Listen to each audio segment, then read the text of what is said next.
हैं इस कार्यक्रम को। देखिए, कई लोगों ने जो है ये सवाल उठाए, फेसबुक पे भी सवाल उठा कि भाई ये हिंदुस्तानी गज़ल महोत्सव, ये शब्द की क्या ज़रूरत है हिंदुस्तानी। और आप में से काफ़ी लोग जानते होंगे, और मेरे पास अभी आमंत्रण भी आया है, दिल्ली में हर साल होता है जश्न रेख्ता। तो वहाँ कोई ये नहीं पूछता कि भाई रेख्ता क्या है और जो है रेख्ता नाम हम क्यों इस्तेमाल कर रहे हैं। मुख्य जो मुद्दा है वो रेख्ता के ज़रिए गज़ल के प्रति नई पीढ़ी में एक रुझान पैदा करना चाहते हैं। और हमारा भी ख़ास मकसद यही है कि जैसा कि संतोष ने कहा कि एक अदबी माहौल बने, गज़ल के प्रति एक रुझान बढ़े, दिलचस्पी बढ़े आपकी। इसलिए हर 4 महीने में, वो कभी अंधेरी में, कभी थाना में, कहीं नई मुंबई में, अलग अलग हमारी ये कोशिश रहेगी कि 4-5 नए चेहरे नौजवान उसमें शामिल हों, गज़ल लिखने वाले। भले ही उसमें आपको उतनी मैच्योरिटी न दिखाई पड़े जितना आप उम्मीद रखते हैं, लेकिन हम हमेशा कुछ नए लोगों को भी मंच पे ज़रूर आगे बढ़ाने की कोशिश करेंगे।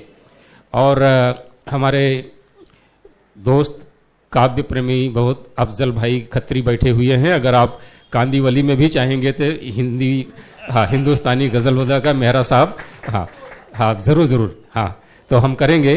तो देखिए, ये हिंदुस्तानी लफ्ज़ के बारे में थोड़ी सी हम गुफ्तगू कर लेते हैं कि 1939 में महात्मा गांधी ने मुंबई के चर्नी रोड इलाके में एक मरकज़ कायम किया, उसका नाम रखा हिंदुस्तानी प्रचार सभा। और गांधी जी ने कहा कि अगर उर्दू में से फारसी और अरबी के कठिन शब्दों को निकाल दिया जाए और हिंदी में से संस्कृत के कठिन शब्दों को निकाल दिया जाए, तो दोनों के मेल से जो एक आम फहम भाषा बनती है, उस भाषा को, उस जबान को हिंदुस्तानी जबान कह सकते हैं। और हिंदुस्तानी जबान जो है पढ़े लिखे लोग भी पसंद करते हैं और अनपढ़ लोगों को भी समझ में आती है। और गांधी जी ने कहा कि इसकी मुफ्त तालीम वहाँ पे दी जाए। तो मैं आपको बता दूं कि जब मैंने गांधी जी की ये बात सुनी, अच्छा, उन्होंने ख़ास इस बात पे भी जोर दिया कि बहुत सारे ऐसे लेखक, शायर या लोग हैं कि जिनको सिर्फ उर्दू स्क्रिप्ट आती है, उनको ये कोशिश करनी चाहिए कि वो देवनागरी स्क्रिप्ट भी सीखें। और जिनको सिर्फ हिंदी स्क्रिप्ट आती है, वो ये कोशिश करें कि वो उर्दू स्क्रिप्ट सीखें। तो ये गांधी जी की बात इतनी अच्छी लगी कि मैंने जाके वहाँ बाकायदा एडमिशन लेके उर्दू की तालीम हासिल की, और मैं अब उर्दू लिख सकता हूँ, पढ़ सकता हूँ, बोल सकता हूँ। हाँ, तो ये गांधी जी का सपना था हिंदुस्तानी जबान का। और एक अजीम शायर हुए मखदूम मोइनुद्दीन, उन्होंने वली साहब पे, जिनको वली दक्नी, वली गुजराती, वली औरंगाबादी कहा जाता है, वली साहब के सम्मान में एक नज़्म कही। और उसमें 2 लाइनें आती हैं कि यकीन बख्शा ज़बा को सबसे पहले जिसने जीने का, यकीन बख्शा ज़बा को सबसे पहले जिसने जीने का, वो पहला ना खुदा हिंदुस्तानी के सफीने का। उन्होंने वली को पहला नाखुदा ठहराया, जो कश्ती का नाविक होता है, कि हिंदुस्तानी अगर एक कश्ती है तो उसके पहले नाविक वली साहब हैं। तो वली साहब को उन्होंने क्यों कहा, तो हमारे जो है कुछ बॉम्बे यूनिवर्सिटी से स्टूडेंट भी आए हैं, नीतू जी, किसले जी एंड कंपनी। हाँ, तो इन लोगों को भी जानना ज़रूरी है कि 1668 में वली का जन्म हुआ औरंगाबाद में, और 20 साल की उम्र में वो रोजी रोटी के लिए अहमदाबाद चले गए, यानी गुजरात, और ताउम्र वो वहीं रहे। तो उन्होंने अपनी तालीम फारसी में हासिल की थी वली दक्नी ने, लेकिन वो लिखते थे जन भाषा में, जिसे दक्नी कहा जाता है या दक्षिणी हिंदी कुछ लोग बोलते हैं। तो फारसी का आलिम होते हुए भी उन्होंने जन भाषा में शायरी की। तो सन 1700 में वली साहब दिल्ली गए, तो जब यहाँ पे दक्कनी हिंदी बोली जाती थी, उस समय जनसंपर्क की भाषा दिल्ली में रेखता थी। लेकिन रेखता का अर्थ है गिरी पड़ी या गिरा पड़ा। तो वो इतनी गिरी पड़ी भाषा मानी जाती थी कि लोग उसे गंवारों की भाषा समझते थे और उसमें कोई भी शायरी नहीं करता था। शायरी सिर्फ फारसी में हो रही थी। लेकिन जो वली के पास था, वली ने वही जाके वहां सुना दिया। और जब वली ने अपनी शायरी वहां पेश की तो पूरे दिल्ली में धूम मच गई, तहलका मच गया। क्या अमीर, क्या गरीब, क्या जो है छोटा, क्या बड़ा, हर तबके के लोगों में वली के शेर कोट किए जाने लगे। और उनकी जो भाषा यहां से लेकर के गए थे वली, कि याद करना हर घड़ी तुझ यार का, याद करना हर घड़ी तुझ यार का, है वजीफा मुझ दिले बीमार का। ये वली की भाषा है कि जिसे इश्क का तीरे कारी लगे, उसे जिंदगी क्यों न भारी लगे। जिसे इश्क का तीरे कारी लगे, उसे जिंदगी क्यों न भारी लगे। वली तू कहे जो अगर एक बचन, रकीबा के दिल में कटारी लगे।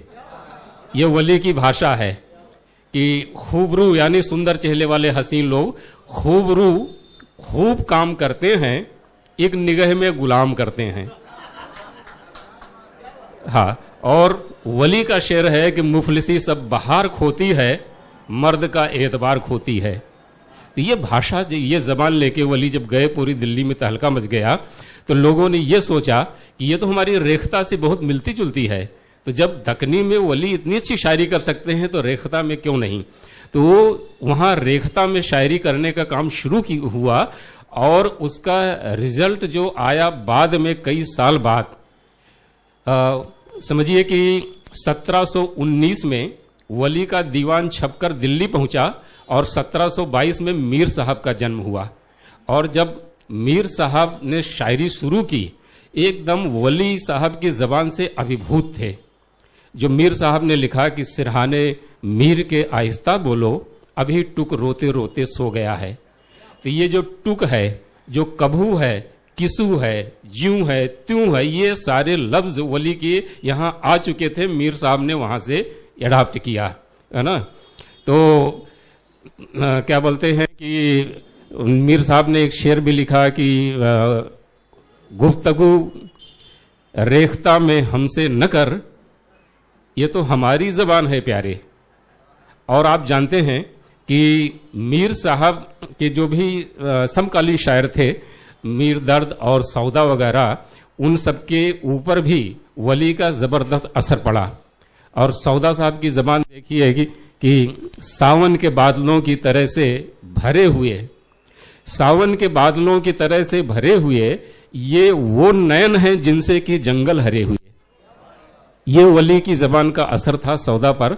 तो अब मीर साहब का असर गालिब पे पड़ना ही था। आप जानते हैं कि कितने उनसे ज्यादा मुतासिर थे कि मीर साहब के कई मिसरे लेके शेर कहे गालिब साहब ने। तो गालिब साहब ने यह शेर कह दिया कि रेखते के तुम ही उस्ताद नहीं हो गालिब, कहते हैं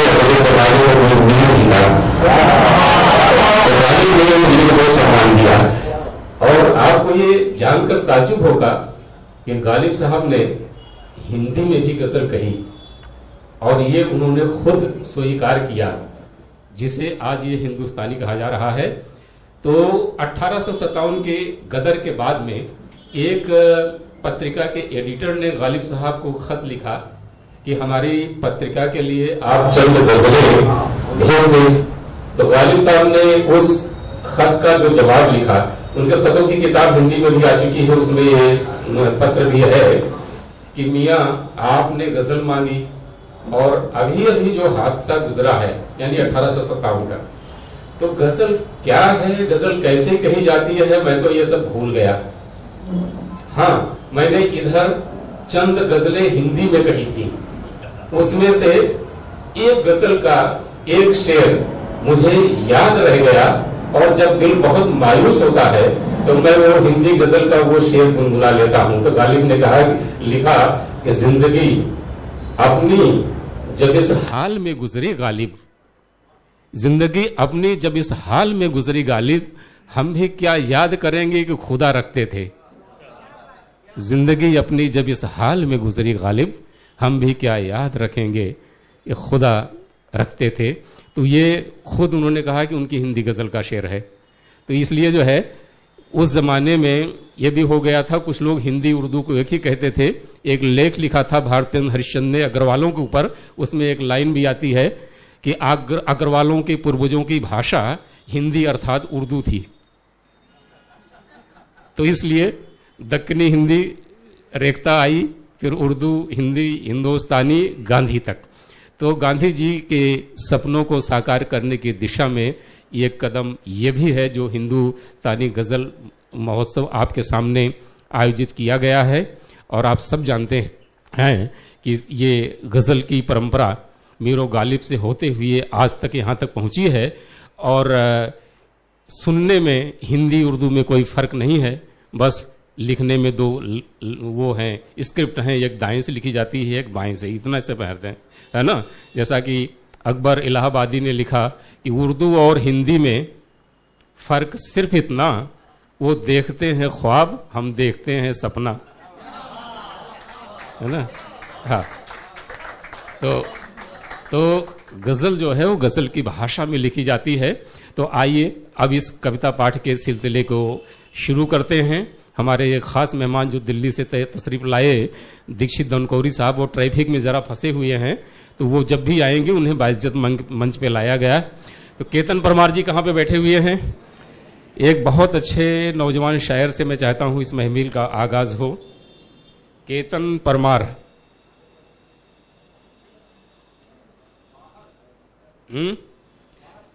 हाँ, बुला लीजिए भाई, बाहर से उनको अंदर बुला लीजिए।